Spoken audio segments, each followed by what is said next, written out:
qu'on a choisi de personnaliser bien sûr pour renvoyer et faire l'appel à notre conception et fabrication 100% française.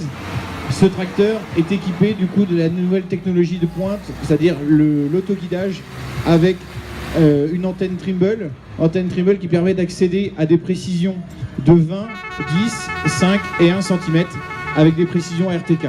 Alors, excuse-moi. C'est aussi la possibilité de le coupler à des technologies coupure de section et modulation de dose. Voilà, on retrouve maintenant deux tracteurs qui sont de front avec le 7726S Dyna 6, deux 7726, donc 260 chevaux.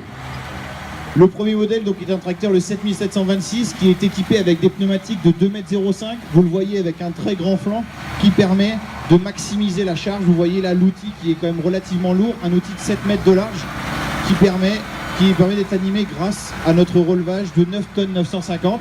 Et ensuite, on retrouve le deuxième tracteur, donc qui est un tracteur, le 7724, dans une configuration de pneumatique et lestage quelque peu différente, mais qui permet d'être adapté parfaitement pour maximiser la traction et pouvoir entraîner des outils tels que le Bluebird, comme il est équipé là, juste devant nous.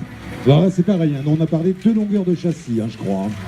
Oui, sur les 7700 qu'on avait sur la benne, on était sur un empattement à 2,88 m, alors que sur les 7700, à partir du 7720, les deux modèles qui sont ici, c'est un empattement de 3 mètres. Qui dit empattement chez Massey Ferguson, dit stabilité. Mais c'est pas pour autant, on n'a pas fait de compromis. Ce qui a été mis en avant, c'est d'avoir une machine qui puisse répondre vraiment aux demandes de tous les clients dans le monde entier. Donc c'est une machine qu'on va pouvoir faire à la carte. Il y a énormément d'éléments de la machine, où on va avoir différentes variantes pour pouvoir vraiment répondre à tous les besoins des clients. Si on parle un petit peu de l'intérieur de cette machine, il y a aussi différents éléments qui ont été travaillés, comme la consommation d'énergie, le gabarit de la machine qui est vraiment très limité, puisqu'on peut descendre à 3,30 m de largeur hors tout.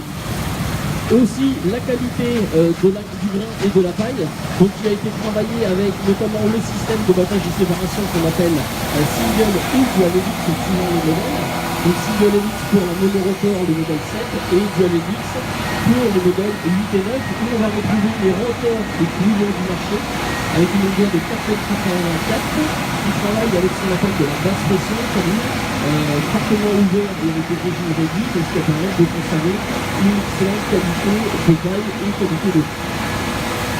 Dans les éléments suivis de ces machines, on va retrouver toute la partie stockage du grain et vidange. On va retrouver la trémie la plus grosse du marché, qui peut être de 17 100 litres, sachant que la plus proche concurrente est à 14 500.